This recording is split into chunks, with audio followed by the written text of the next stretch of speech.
Hi everyone, मेरा नाम है सूरज और आज हम पढ़ने वाले हैं प्रॉपर्टीज ऑफ एंजाइम। क्या पढ़ने वाले हैं? Properties of enzyme. तो प्रॉपर्टीज ऑफ एंजाइम क्या होती है, कौन सी होती है, एंजाइम कैसे फंक्शंस करते हैं, एंजाइम कैसे बने हुए हैं, तो आज वो डिस्कस करने वाले हैं इस वीडियो में। तो प्रॉपर्टीज ऑफ एंजाइम क्या है और कौन सी है? तो एंजाइम की पहली प्रॉपर्टी है वो क्या है? Chemically complex protein. वो क्या है? केमिकली कॉम्प्लेक्स प्रोटीन है। तो बात करें कॉम्प्लेक्स प्रोटीन क्या है? कॉम्प्लेक्स प्रोटीन एक होती है हमारे पास सिंपल प्रोटीन, दूसरी होती है क्या? Complex protein. सिंपल जिसको हम क्या आसानी से डिस्कस कर सकते हैं, आसानी से पढ़ सकते हैं, लेकिन कॉम्प्लेक्स वो जो हमें आसानी से स्टडी करना ना आए, जो थोड़ी डिफिकल्ट हो पढ़ने में। सही। और enzyme, some enzyme are contain non protein part, जो 1% होता है, कॉल्ड प्रोस्थेटिक ग्रुप। कुछ ऐसे एंजाइम हमारे पास हैं जो क्या है? नॉन प्रोटीन पार्ट कंटेन करता है, जो 1% ही होता है, और उसको हम कहते हैं प्रोस्थेटिक ग्रुप। और दूसरे नाम से हम कहते हैं इसको होलो एंजाइम कहते हैं। क्या? दूसरे नाम से इसको हम कहते हैं holo enzyme.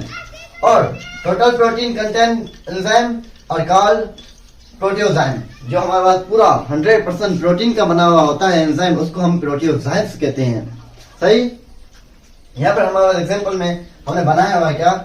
प्रोटियोजाइम and prosthetic group बनाया हुआ है। यहाँ पर क्या है? पूरा 100% किसका बना हुआ है? प्रोटीन का बना हुआ है। और ये क्या 100% प्रोटीन है पूरी, तो उसको हम क्या कहेंगे? प्रोटियोजाइम कहेंगे। और हमारे पास 1% क्या है? यहाँ पर नॉन प्रोटीन पार्ट है, तो इसको हम क्या कहेंगे? होलो एंजाइम या फिर प्रोस्थेटिक ग्रुप। और ये एंजाइम की क्या है? एक्टिव साइट है। और ये जो बाकी ब्लैक के छोटे जो रेड है वो टोटल क्या है? प्रोटीन पार्ट है, जो 99% है हमारे पास। सही। आगे बात करें enzyme are produce in the cell protoplasm. They work inside the cell in vivo, outside the cell in vitro. हमारे पास जो एंजाइम है वो क्या सेल के अंदर अगर काम करेगा, तो उनको हम कहेंगे इन विवो कहेंगे। क्या? उसको हम कहेंगे इन विवो। और आउटसाइड सेल के बाहर काम करेगा तो उनको उस फंक्शन को हम क्या कहेंगे? इन विट्रो कहेंगे। क्या? In vitro. और enzyme are specific to their function I sucrose only digest या ब्रेक टू सक्रोज। एंजाइम जो अपने फंक्शन को लेकर बहुत क्या होते हैं? स्पेसिफिक होते हैं, बहुत स्पेसिफिक होते हैं। वो कैसे? जैसे कि सक्रेस हमारे पास क्या है? एक एंजाइम है, वो सिर्फ किसको तोड़ेगा? सक्रोज जो हमारे पास शुगर होता है उसको ही तोड़ेगा। ऐसे क्या होते हैं? स्पेसिफिक होते हैं अपने फंक्शन को लेकर। और एंजाइम है specific site for action called active site. और हमारे पास एंजाइम है, उनकी एक एक्टिव साइट होती है।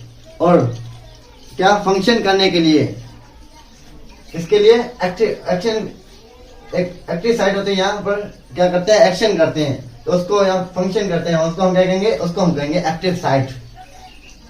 उसके भी दो साइट्स हैं, एक होती है बाइंडिंग साइट, दूसरी होती है कैटालाइटिक साइट। बाइंडिंग साइट का मतलब है कि जहां से वो एंजाइम अगर आएगा वहां से क्या करेगा? सब्सट्रेट को पकड़ेगा, एक चीज से पकड़ेगा। दूसरी हमारे पास क्या है? Catalytic site. कैटालाइटिक साइट मतलब वहां से एक्शन करेगा। कहां से? कैटालाइटिक साइट से क्या करेगा? एक्शन करेगा, उससे तोड़ेगा प्रोडक्ट को या फिर सब्सट्रेट को। Okay. Enzyme act on a chemical called substrate. जो हमारे पास एंजाइम है, जिस भी केमिकल के ऊपर काम करेगा, उसको प्रोडक्ट में चेंज करेगा, तो उसको हम क्या कहेंगे? उसको हम कहेंगे सबस्ट्रेट।